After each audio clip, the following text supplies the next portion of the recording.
কয়েকদিন দেখবো, তারপরে তৃণমূলের কিছু বালিচোর পাথর চোর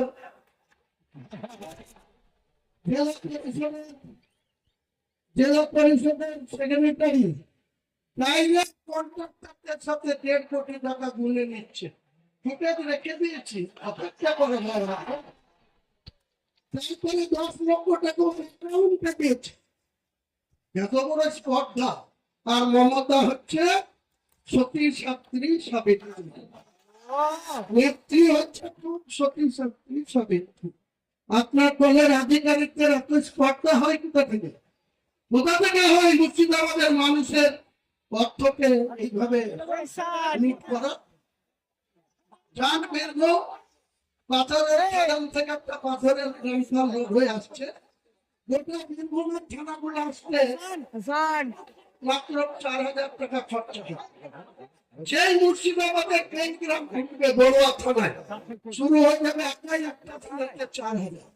যে নাতি আসবে তার মহান মতব্বর আছে, মৃণাল সিনহা, কাদির আইসি, অমনি তার পাওয়া 6,000 টাকা লাগবে গাড়ি পিছু। তাহলে 4 আর 6 10,000। বহরমপুরে যে আবার নেমে যায় 2,000। এই তুলাবাজির ভাগ কে নেয়? তুলাবাজির ভাগ কোথায় যায়? হুগলির একজন ব্যক্তি আতাহার সাহেব, তার বয়স 66 বছর। তিনি আমার দলের কমিটিতেও আছেন। তিনি আজ সকাল সকাল বাড়ি থেকে বেরিয়ে এখানে আসার কথা ছিল। রাত্রি 10টার সময় জনাব পিয়াদ হাকিমের কিছু গুন্ডা গিয়ে তার বাড়িতে তার মিসেসকে, তার স্ত্রীকে, তার ছেলেকে অনেক ধমকি দিয়েছে। আমি পিয়াদ সাহেবকে বলছি, আমার যেদিন মাথা গরম হবে সেদিন কিন্তু আপনাকে প্রয়োজন হলে ব্রিগেডের সভা থেকেই লক্ষ লক্ষ লোক নিয়ে গিয়ে আপনার মেয়র অফিস ঘিরবো। লোককে কত আপনি ক্ষমতা করতে পারেন লোককে? এসব করবেন না আমার সঙ্গে। আমি এমনি খুব ভালো, আমি এমনি সাদা মাটা, এমনি মাছের জল কুস্তুর বড়া খেয়ে আর আমি সিদ্ধ খেয়ে থাকি। তার মানে এই নয় আমার শক্তি মাপতে যাবেন না, জনগণই আমার শক্তি। মুর্শিদাবাদের প্রশাসনকেও আমি বলছি, কয়েক জায়গায় গত কয়েকদিনে রানীনগরে, ইসলামপুরে, আরো কিছু জায়গায় মৃত হুমকি এসছে যে হুমায়ুন কবিরের মিটিং এ যাওয়া যাবে না। তো এসব করেন না। চাকরি করছেন, চাকরি করেন, ল অ্যান্ড অর্ডার দেখার কাজ করেন, কারণ পাশা ঘুরে যাবে। আপনারা যে নেতার কথায় চলছেন, আপনারা একবার মনে করুন তো, বুদ্ধবাবু 235 নিয়ে 2006 থেকে 2011 ছিল।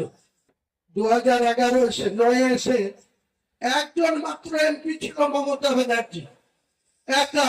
2004 থেকে 9 কংগ্রেসের 6 ছিল, লেফট ফ্রন্টের 35 ছিল। পাশা ঘুরে গেল, কেমন মানুষ ঘুরিয়ে দিল। 2009 পরে 2011 মুখ চুড়ে বললো 34-এর বামফ্রন্ট সরকার। তাদের স্ট্যান্ড কত ছিল? 235। আপনার কত আছে? এধার ওধার ভাঙিয়ে এনে 220। এই 220-কে তুড়ি মেরে উড়াবো, 220-কে তুড়ি মেরে উড়াবো। বাংলার রাজনীতিতে আমাকে বলা হচ্ছে ভোট কাটুয়া। আরে 2,82,000 মুসলমান ভোট আছে। 2,82,000-এর মধ্যে ধরেন 2,30,000 মানুষ ভোট দিতে যাবে। 30,000 পাতাখোর আছে। 30,000 পাতাখোর আছে, তাদেরও ভাবতেন 2 লক্ষ ভোট, 1,60,000 যদি হুমায়ুন কবিরের দলের পক্ষে করবে, আপনার সরকার চিৎকার হয়ে ওই ভেঙে হুমায়ুন কবির অঙ্ক কষে চলে, একদম অঙ্ক কষে মেপে চুপে হুমায়ুন কবির রাজনীতিটা করে। অনেক হয়েছে, অনেক বাহাদুরি দেখেছি আপনাদের। আমি এই সরকারের অনেক আধিকারিক, আমি এখনই ফাঁস করছি না।